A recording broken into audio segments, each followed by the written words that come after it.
morning, good afternoon, good evening, everyone, and welcome to the world's most exciting classroom. My name is Joe Grabowski, and I'll be your host for today. We have some catching up to do. We didn't manage a live connection last week with the Oosterschelde because there was a bit of a transition going on as new passengers were getting on board, new camera operators, new crew, and a little bit of maintenance in the Falklands. So let me share my screen here and let's take a look at what we've got here. We got to update our maps. Just bear with me for a sec. It just disappeared, but it's back now. Perfect. Okay, so here is what has happened since our last connection. You know, we were in the Falklands, which are pretty amazing, remote, rugged, windswept islands. And then we've had some movement. So the ship is now at South Georgia. So you can see the distance that we have covered. It went really, really fast. I was actually really surprised to check the map the other day and see that the Oosterschelde was in South Georgia.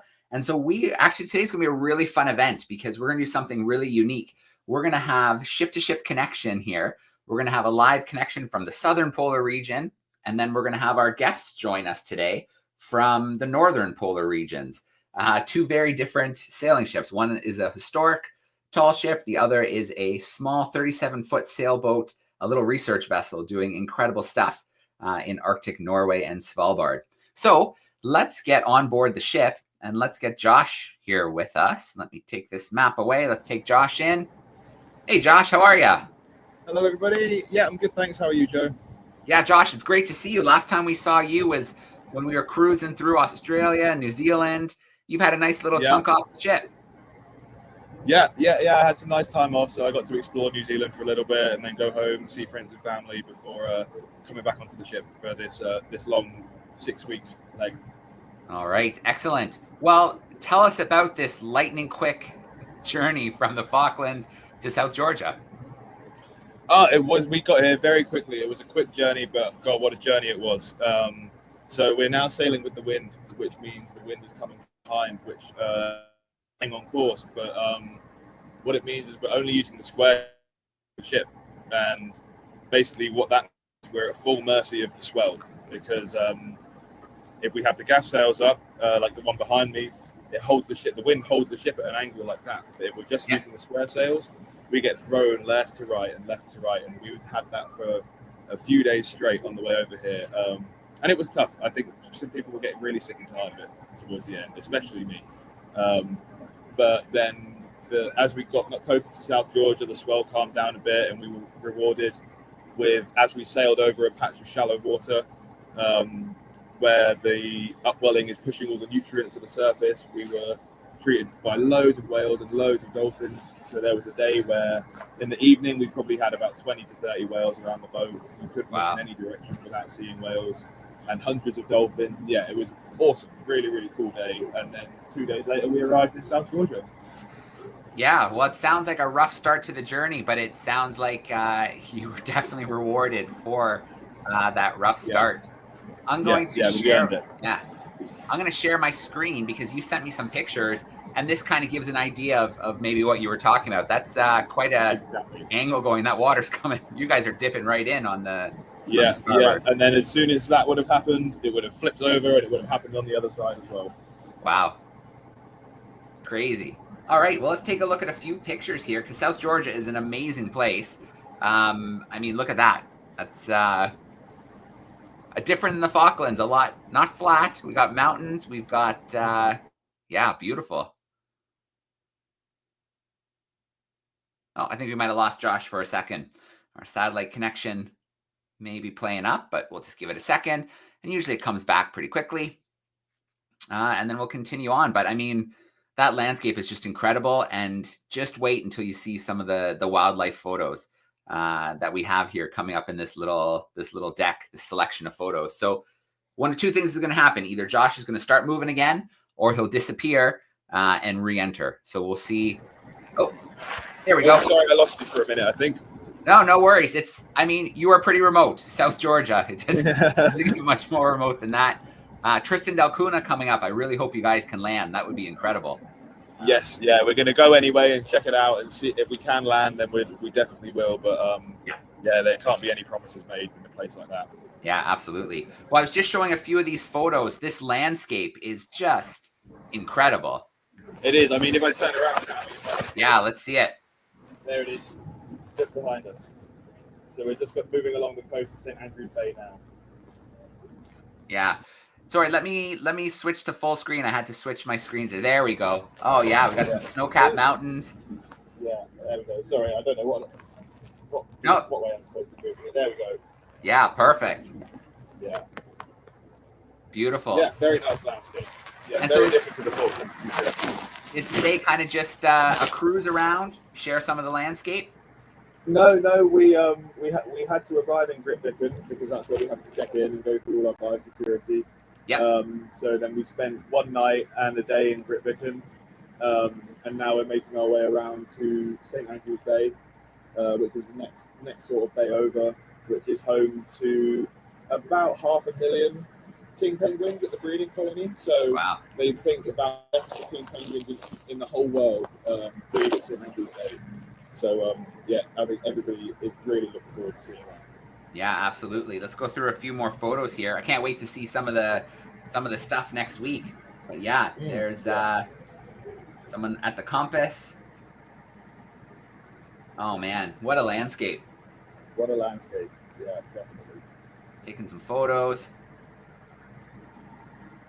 Oh, we got our albatross friend there. Do you know what species that was? That's a black-browed albatross. Black-browed? Yeah, quite a few of those flying around. Yeah.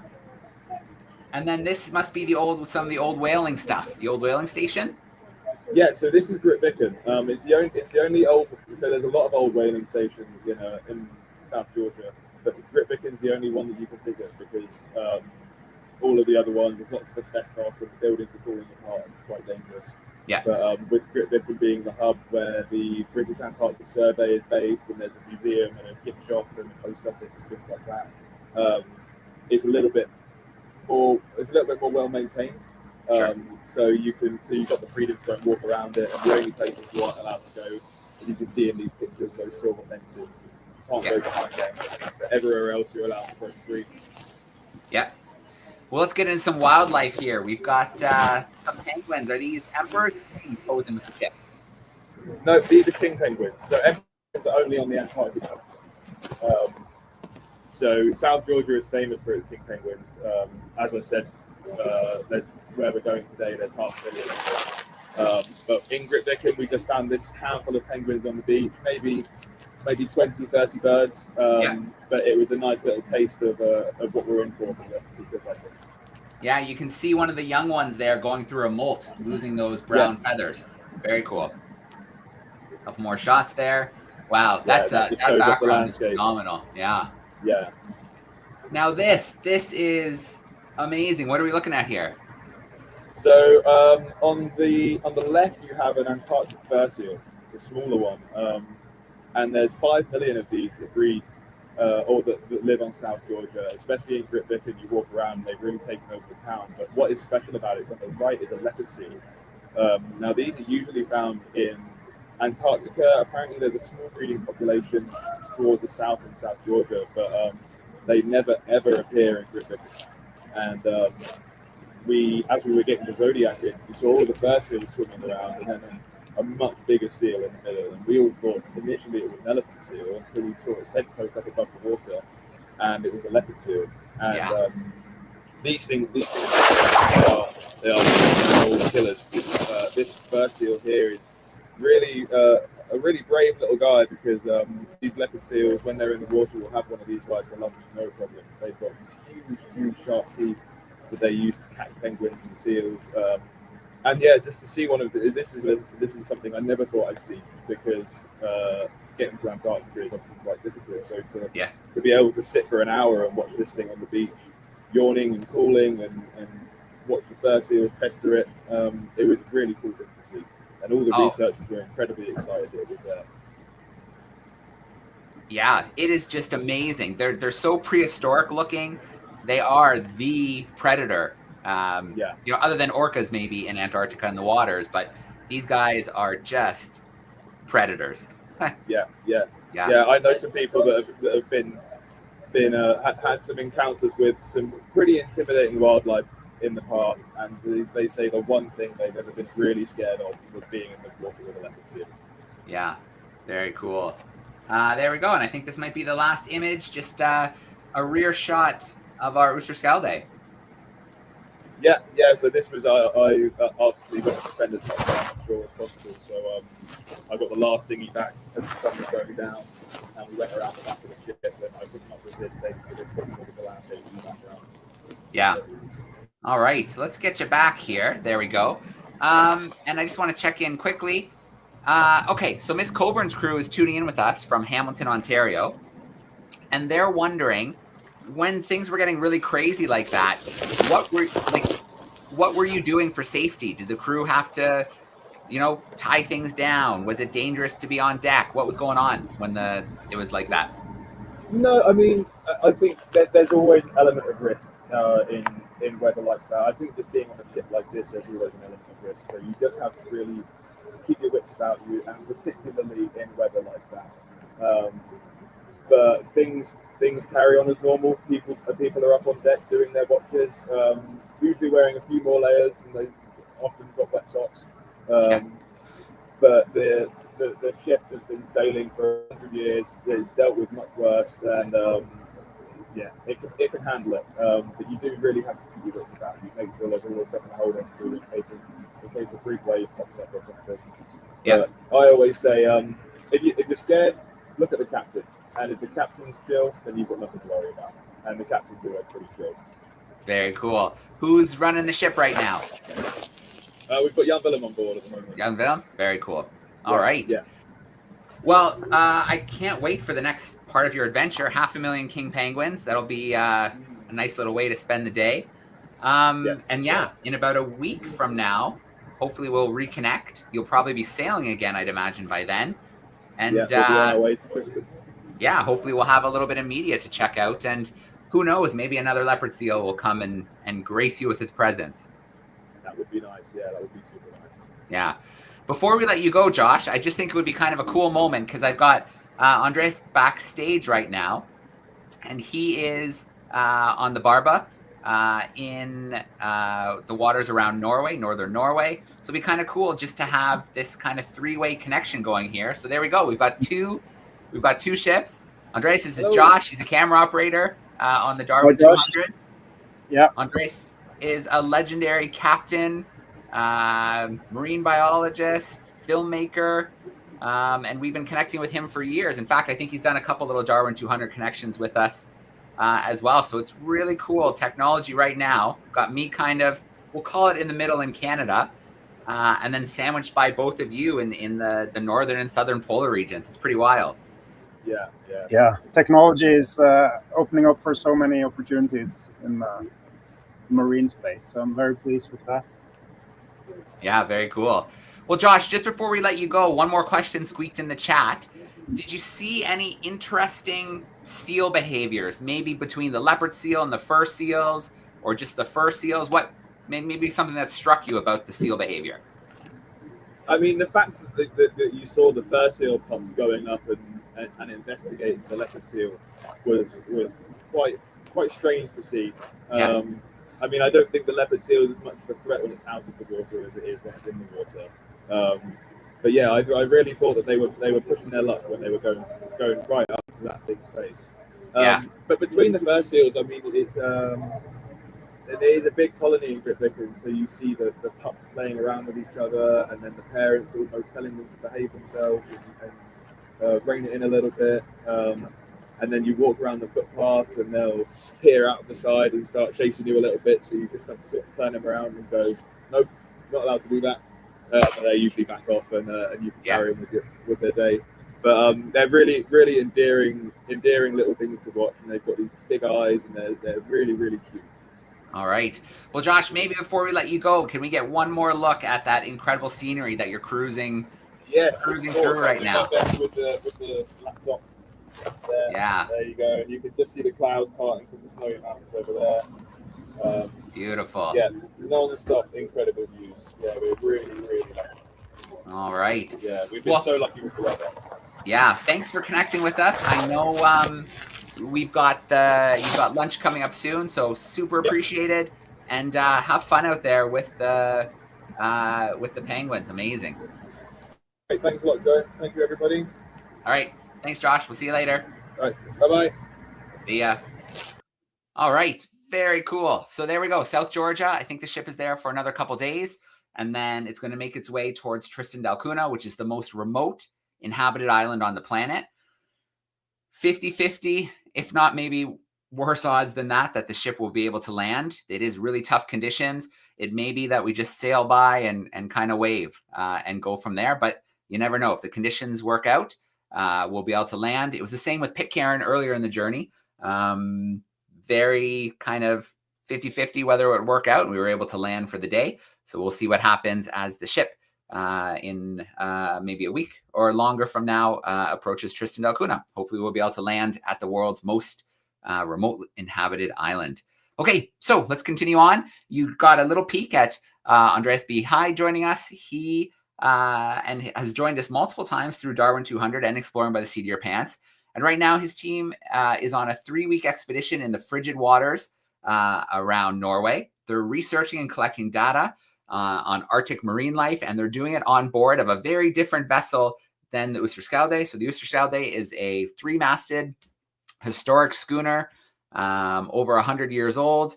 But today we're going to connect now with the Barba boat, a 37-foot sailing vessel. So let's get this going. Let's get Andreas back in here with us. Hey, how are you? Hey, Joe, I'm good, thanks. We've been out sailing all day, and now we're in port and getting ready to do a talk with you guys. Yeah, excellent. Well, we're very excited about this because we're going to have an opportunity for some early connections, and then in a couple weeks, we'll have a chance to do some connections later towards the end of the expedition. And I think it's really fun to kind of see what happens in between, to see kind of how the expedition goes. And already, I don't want to spoil anything, you've already captured some amazing stuff.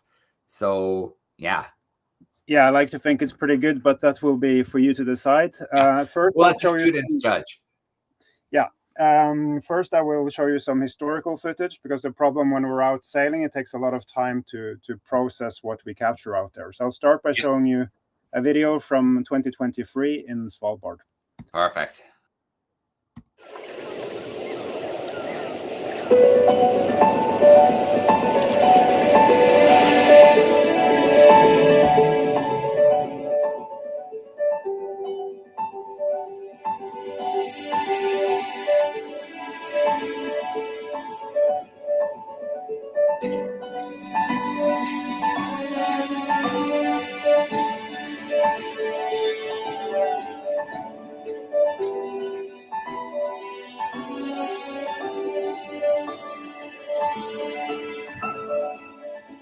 Are you sure you don't want to launch it? Come on.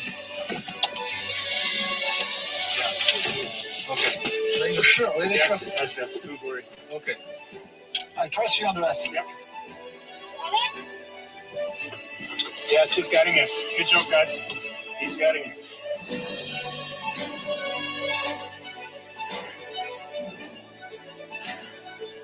What are you looking at? I'm looking at a map of the polar bear concentration, and it looks a lot like where we are.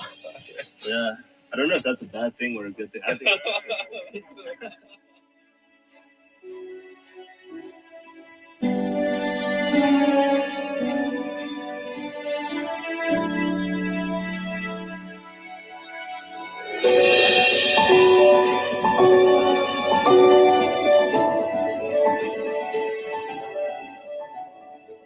In the children's corner, show us what do you have here. What is this? Okay.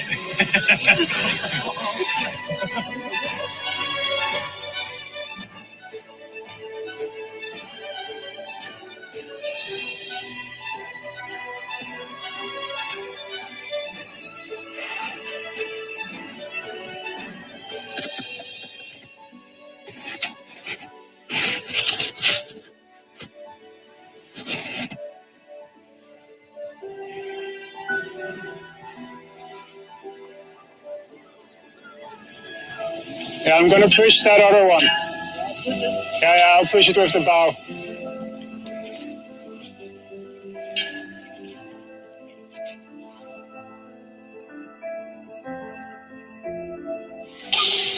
Is the 360 filming?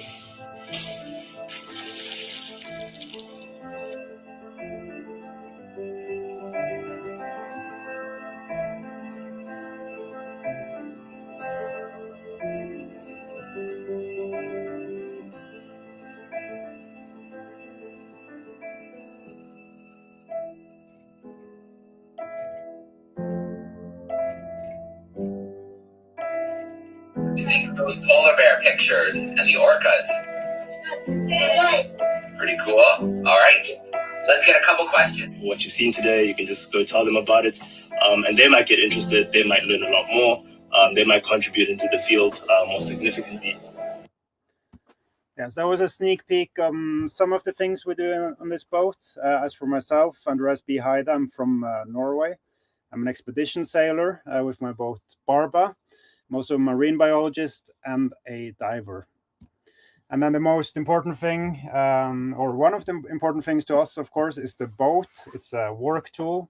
It's a small boat, 37 foot, 12 meters, that allows us to interact with nature in different ways than with larger vessels. And it's also small and nimble and easy to handle. And then the most important thing of any boat, it's the crew. And we have a wide range, or we have several different crew members joining us. In this photo, we have Alex Maloney. She's a silver medalist from Rio in sailing. And we also have Marta Trodal. She's an oceanographer from Stavanger, Norway. And then with us today, we have Tord Carlsen and Giulia Ercoletti from Italy. And we also have Ilva here somewhere from Sweden.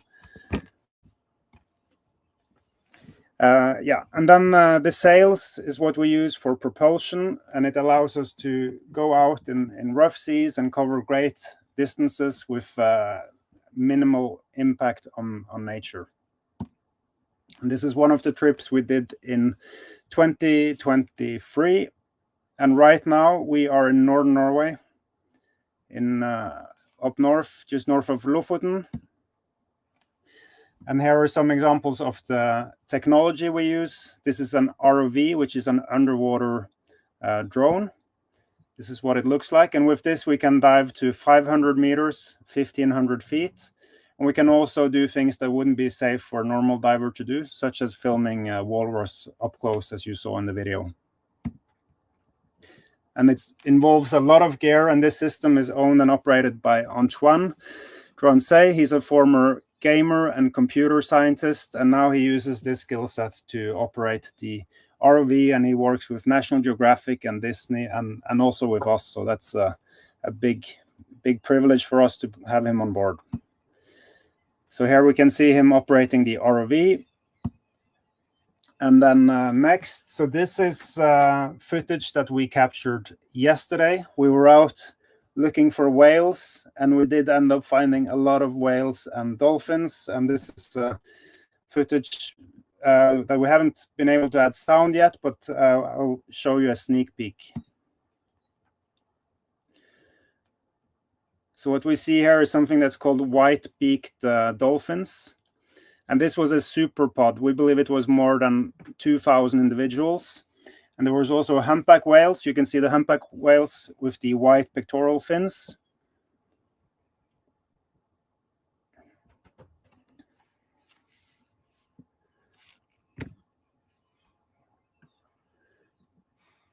Let's see. And here you see how many there were. And there were even more than this in the upper right. You have a jumping dolphin, and there are some humpback whales here. So this is seen with a drone. And then this is what it looked like from the boat.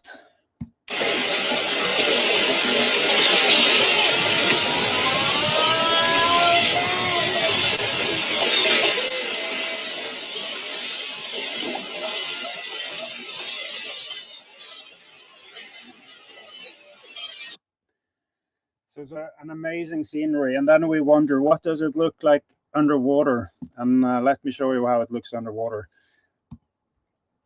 So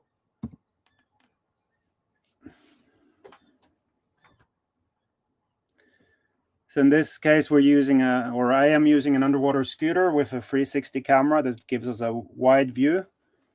And you can see there is hundreds of dolphins. And I've never seen anything like this.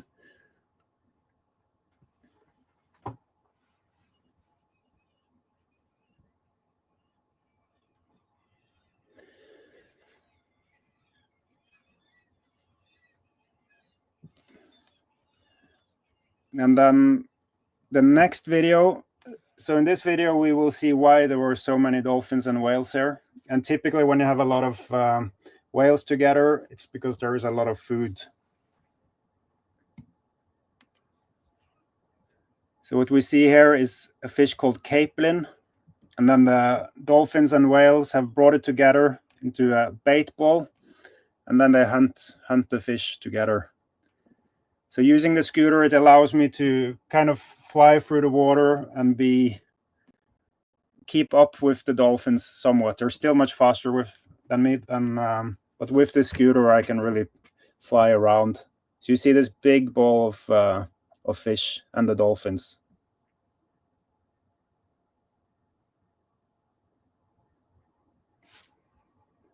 So this was from yesterday. In this photo, we see the gear that I'm using, the underwater scooter, and in the front there, you see the 360 camera. And with this 360 camera, you can also review the footage with the VR goggles. So you can look around you and relive the moments. And then as for what you can do for the ocean, it's to recycle, reduce, reuse, and be conscious about how you act as a consumer, and also to share the knowledge with your friends and parents. And that's it from the material we had prepared. But I can also give you a tour of the boat if you want that, Joe. Yeah, that'd be great. Absolutely. So are you seeing my camera now? Yeah, I put you nice and full screen. Fantastic. So we can start in the bow here. So this is where I stay. You see there is a sleeping bag. I've also put out the wetsuit here, which is what we use to get in the water. And then this is the saloon where we have Tord and Julia working at the moment. Here we have the galley or the kitchen with a fridge, gas stove. And this is where Tord is staying with all his camera gear. In here we have the engine room. And here we have Ylva hiding and working. And this is the heads or the bathroom and the toilet. So it's quite small, but that's useful at sea. Here we have the navigation station with maps and radar image and all the things we need to understand our environment. This is the underwater scooter I talked about. And then let's go outside and have a look.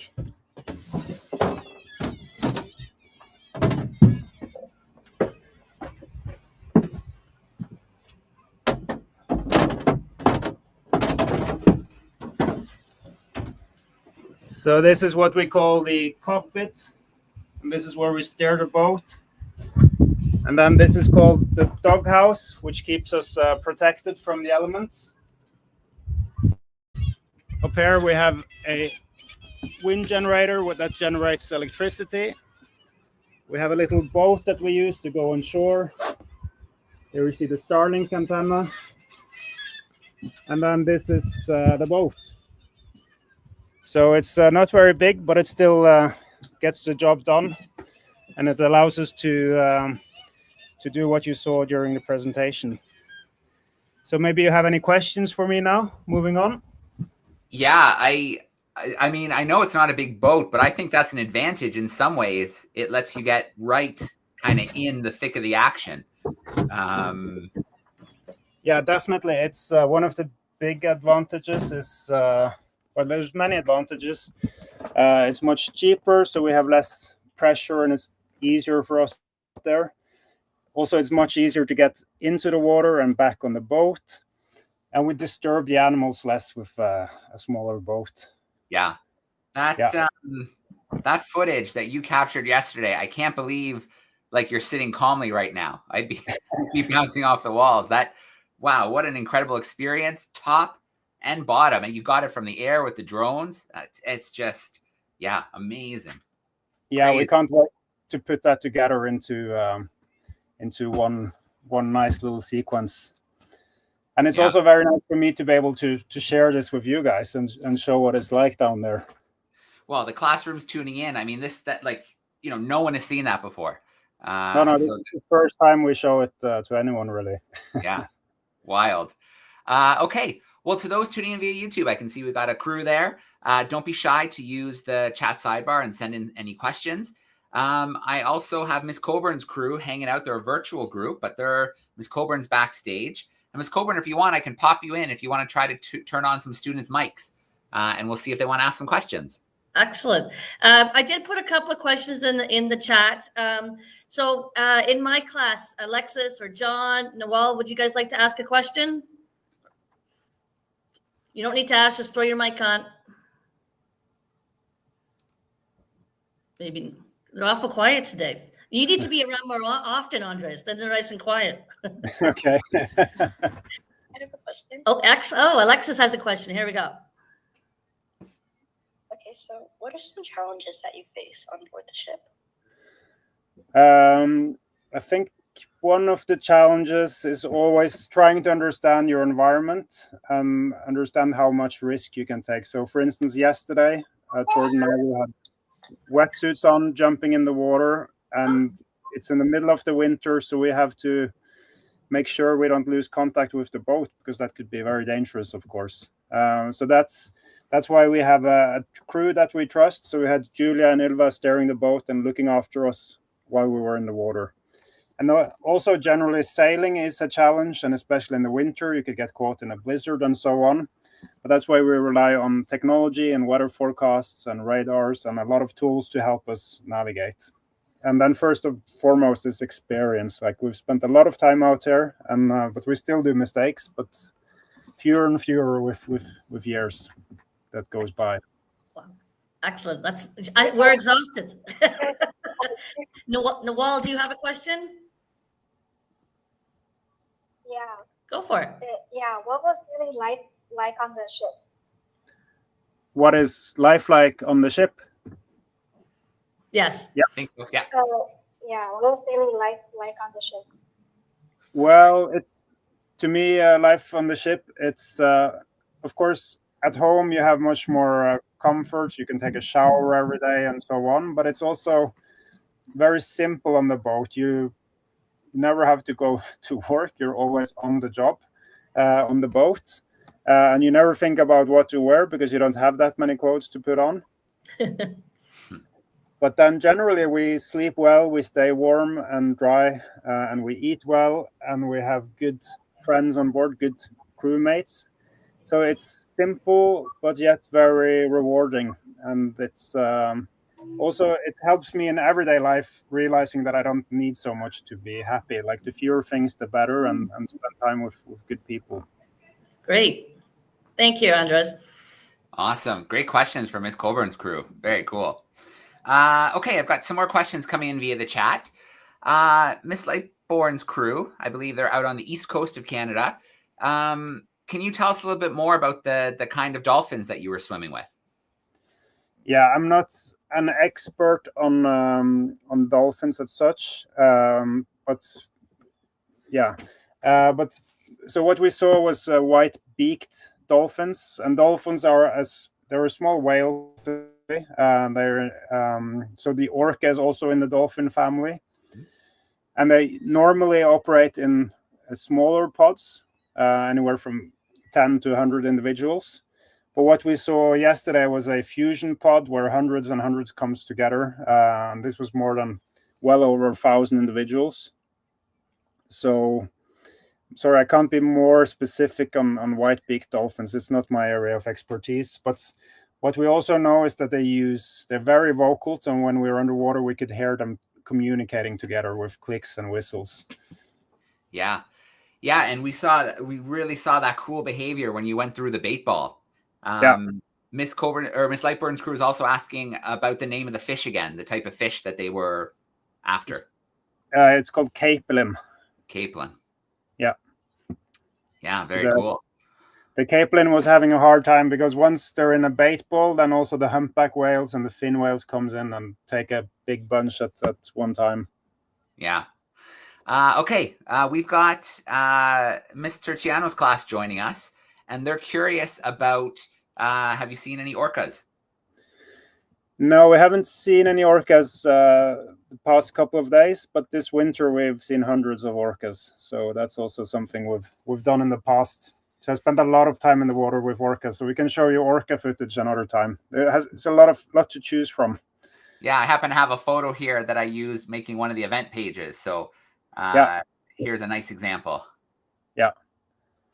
Very Of cool. course, the orcas are a bit more intimidating. It's much bigger and it could cause a lot of problems if it wanted to. But so far, it's been working out okay. I'm still here. Yeah, absolutely. We actually had a marine biologist join us at the beginning of the week, Ricardo, out in Portugal, and he has been out studying the orcas responsible for those boat attacks in the Strait of Gibraltar. So yeah, he's been in the water with them and getting some cool footage. Yeah, it looks, I mean, they don't know for sure. It looks like it's probably kind of a learned behavior, almost a bit of a play-based behavior. But when you're as big as an orca pulling on a rudder, it makes a big difference. No, it sure does. Yeah, absolutely. Okay, let me grab a couple more questions here from the chat. So is there maybe a normal day for you, or is that just doesn't exist when you're out on the boat? Doesn't really exist, but the only normal thing, it's always start the day with a cup of coffee. That's the main normal thing. And then check the weather forecast. And then you go out and do whatever you have to do, if that's to find orcas or whales or deploy some scientific equipment or work with a photographer or a teacher. But again, it's like handling the environment and the boat. That's my key skill set, if you like. Yeah. Yeah. Well, it's a good skill set to have. I mean, you were talking about getting in the water and then having to be aware of where the boat is, as well as trying to get the good footage. And that's why you're there, not me, because I would have hit the water and forgot about the boat immediately. Paying attention, 100% focused on the spectacle in front of me. No, what we do involves some risk, but we have a lot of things we do to keep us safe. Like one of the things we use. So this is an emergency beacon that I put it on the arm when I'm in the water.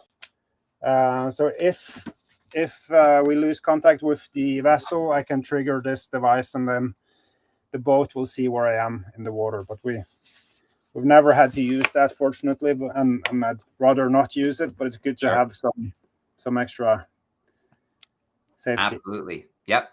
One more question here.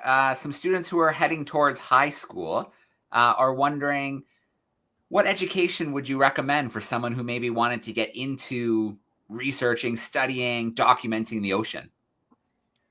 I think you need to study something you're passionate about. That's the first thing. And we work with a lot of different people, but the main thing we're looking for is someone that's nice and easygoing. That's the first thing. But then also someone that's really good at something. And that could be, you could be really good at photography, or you could be really good at whale science. You could be really good at computer programming, and like Antoine is with the ROV. Or you could be a great writer. So the main thing is be good at what you do, and then we always find a position for you on this boat. Because there are so many elements. You've seen all the technology, the sailing, Yeah. All right. Absolutely incredible. Well, I believe our plan is to do this again tomorrow in a bit of a longer format, so more time for questions. So if any classrooms do want to tune in again, you're more than welcome to. We have a great group of classrooms who will be joining us for the next connection as well. It is so cool to connect with you on the Barba. Every time we connect, there's just something amazing going on. New footage, new technology on board. Sometimes I see familiar faces on board. It really is an incredible mission that you have, not only to get out there, document this incredible wildlife, the way the Arctic is changing, but then to put it out there, bring it out to students, bring it out to the general public, because that's the most important message, is getting out what's happening and what people don't see all the time. Yeah. And also that we have to care for nature. That's the main message, right? And yeah, absolutely. All right. Well, we're going to let you go for now. Thank you for being part of our three-way ship connection, connecting up in the north, connecting in the south. That's the first time we've ever done that. We've done a lot of crazy connections over the last 10 years, but that was the first time we've had the polar regions connected like that. That was a lot of fun. Thank you, Joe. Pleasure as always. And thank you for everyone for listening in. All right. We'll see you soon. Bye-bye. Okay. Oh, that was so cool. That footage is absolutely unbelievable. That was really special today to see that underwater footage. Andreas in the water. They had humpback whales all around them, birds dive bombing from above, and then that kind of super pod of dolphins, thousands of those white-beaked dolphins. Wow, that's incredible. I can't wait to see what they put together on a bigger scale, what kind of video content comes out of that. Okay, well, we have a couple more things to do before we wrap up for today.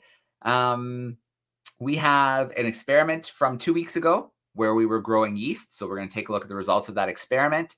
We also have a brand new experiment that we're going to put your way, and you'll have 2 weeks to try that experiment.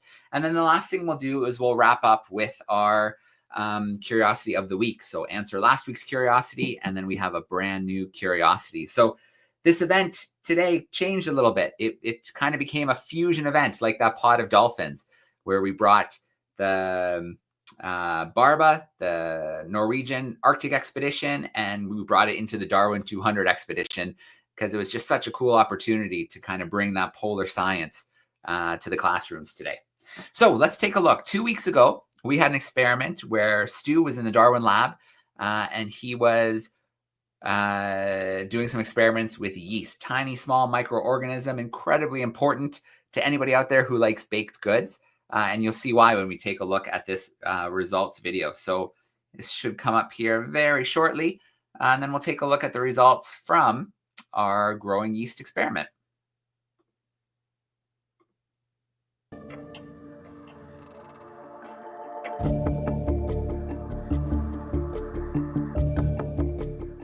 Welcome back, everyone. Look what's happened to our yeast cultures. If you remember, we put 1/4 teaspoon of yeast and sugar into number 1, this test tube here. We put 2/4 teaspoons of yeast and sugar into this middle one, number 2. And then we put 3/4 teaspoons of yeast and sugar into this one, number 3, at the end. It's quite interesting to see that the right proportions of gas has been produced by these cultures relative to the amount of yeast and sugar that we put in. Number 2 has about twice the amount of gas as number 1. That's of course what we'd expect because we put twice the amount of yeast and sugar into number 2. But equally, number 3 is half the size again of number 2 because we put 3/4 teaspoons as opposed to 2 into that. Have you worked out what gas is being produced by the yeast? Well, as a result of the fermentation process, yeast produces carbon dioxide. That carbon dioxide gas is what produces the bubbles and air pockets in bread.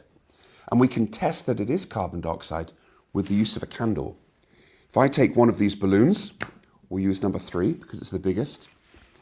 Let's see what happens when I release the gas onto the candle flame. It extinguishes the candle. And that's exactly what we'd expect with carbon dioxide.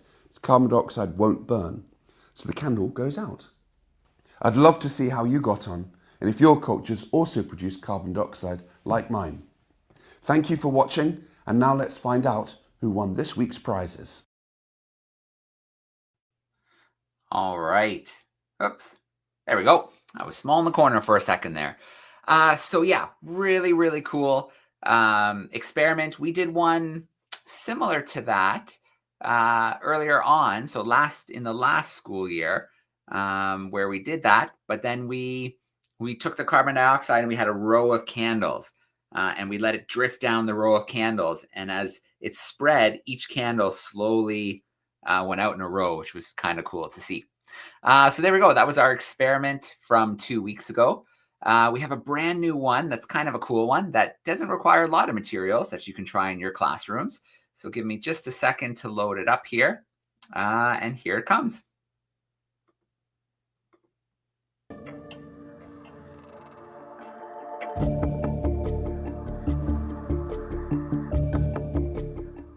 Welcome back, everyone. In today's experiment, you can create your very own lava lamp to explore differences of viscosity and density of liquids.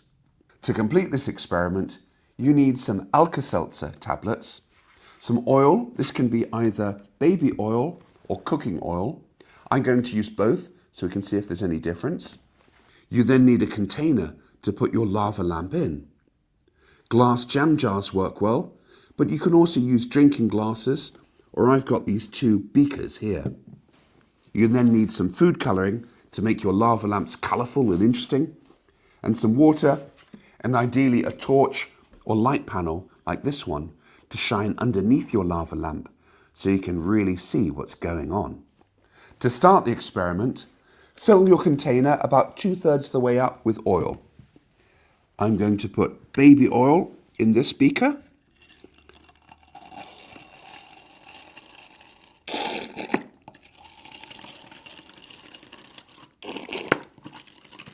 There we go, that's about 2/3 of the way. And I'm going to put cooking oil in this one.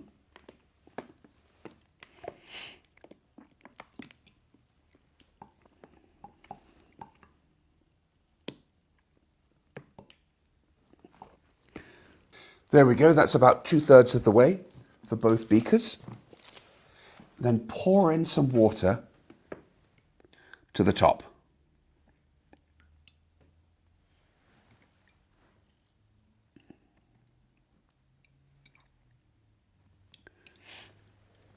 Next comes the fun part. You can add some food colouring. I think I'm going to make the baby oil one green. Let's put in a few drops. Watch as the food colouring goes all the way down to the bottom and gets into the water. It should turn that water a beautiful colour. Then I'm going to put orange with this cooking oil lava lamp. Let's put in some drops here. You should be able to see the food colouring sink through the oil and reach the water at the bottom, and all of a sudden it'll turn that water a beautiful colour. Then comes the fun part. You can add your Alka-Seltzer tablets. One in there, and one in there.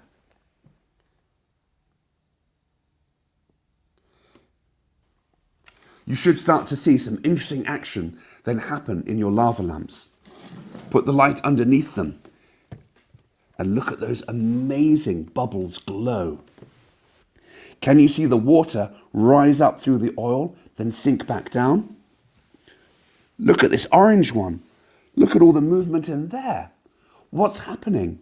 Can you see bubbles of water rise up through the oil? What's happening? And why is the water rising through the oil like this? Let's look at this one. Wow, look at those bubbles there. Why are the bubbles of water rising through the oil? Why aren't they just mixing instead? And how is it that you can have bubbles of liquid within a liquid? Good luck in replicating this experiment, and join me next week to find out the answers. Okay, so kind of a fun experiment to try in your classroom, or you could try that at home. Either way, if during the next 2 weeks you send in a picture trying the experiment and your thoughts on what's going on. There are 2 liquids. Why aren't they mixing? But then why is one able to move through the other and make those bubbles? So 2 kind of things to think about with that experiment. So why weren't those liquids mixing, the oils and the water? And then how come after we added the Alka-Seltzer were then those bubbles able to mix, but then they weren't really able to stay there for too long? So Send in your pictures to classroom@darwin200.com for a chance at some Amazon gift cards. You have 2 weeks to give that a try. Next week, we will look at the results from our experiment where we use lemons to power a light, which is a really cool experiment. So last thing we're going to do today is take a look at our curiosity of the week from last week. Let's take a look at the answer to last week's curiosity. Welcome back, everyone. Last week, I asked you to try and identify these 3 little objects here. Quite a few of you sent in the right answer. These are arrowheads. The truth is, these are actually replicas. These are not originals. These are made from obsidian, which is known as volcanic glass. But they come in all shapes and sizes and are made out of many different types of materials. Flint arrowheads are also known widely from around the world. These little objects were used on the tips of spears and the tips of arrows to hunt animals by our ancestors. Our species, Homo sapiens, has been around for about 200,000 years. But for millions of years before our species existed, other types of humans, known as hominids, occurred across Africa and other parts of the world and made different types of arrowheads just like these. So those that identified these as arrowheads got this curiosity absolutely right. Did you guess correctly? Let's now find out who won this week's prize. Thank you for taking part. Okay, well, we did have lots of good answers come in, several correct answers. Classrooms guessing things like arrowheads. Some thought maybe the tips of spears as well. But for the Curiosity Week, we can only pick one winner. And this week it is Mrs. Terry's class. They are in Brooklyn, New York. And not only did they say that they were arrowheads, they also took a stab at guessing the material, obsidian, that glass volcanic rock. They were absolutely correct. So thanks to everybody who sent in answers. And we've got a brand new curiosity you can take a stab at. You have 1 week to try the curiosity. Send in your best guesses, and then we'll have another prize for a classroom. So bear with me for just a moment. Well, oops, I don't want an image. I want a video this time. There we go. And we should see our brand new curiosity. Welcome back, everyone. This week's curiosity are these 3 objects here. If you look very carefully, you'll notice they have very unusual textures. What do you think these might be? Send in your best guess to classroom@darwin200.com for a chance to win a prize. Join me next week to find out the answer. Thank you for taking part. Okay, that was a really, really quick look at this week's curiosity. However, you can always visit the Exploring by the Seat of Your Pants YouTube page or the Darwin200 YouTube page. The Darwin200 YouTube page has an experiment playlist and a curiosity playlist. So if you ever need to replay an experiment, if you ever need to replay a curiosity and take a closer look, you can do it there. So Darwin200 YouTube channel, you will find a playlist for both the curiosity and the experiments. So you have 1 week for the curiosity, classroom@darwin200.com. Send in your best guesses for a shot at a $50 Amazon gift card for your classroom. And there we go. We're going to actually end off a couple minutes early today, which is pretty rare. Usually I go quite a bit over the hour because we put in so much cool content. Thanks for joining us today. Today was a really fun event, live from South Georgia, as well as live from Arctic, Norway. 2 very different ships on 2 very different missions. But at the end of the day, they're both really trying to do the same thing. Document our changing planet, inspire kind of a next generation of scientists, explorers, and conservationists by kind of opening our eyes to what's happening around the world and what we stand to lose, all the amazing wildlife, ecosystems, and why they're so important, even though we may not see or feel it in our everyday life. So thanks to everybody for tuning in today. The last thing we have to do is a shout out to our partners, sponsors, and supporters, without whom we wouldn't be sailing around the world. We wouldn't be here in this world's most exciting classroom each week. We wouldn't have our young Darwin leaders joining us in the ports, and our Explorers Club researchers wouldn't be joining us to study things like eDNA and coral transects and drones and things like that. So thanks, everybody. We'll be back here doing this again next week. And yeah, we'll end off with a shout out to our supporters.